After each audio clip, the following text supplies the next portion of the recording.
প্রবাস নামে জেলখানাতে যেদিন হইলাম বন্দি, জগৎ সংসার পর করিয়া দূরে বইসা কান্দি।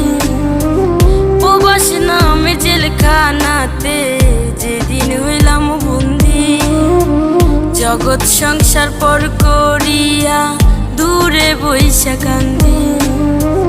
মা বাপে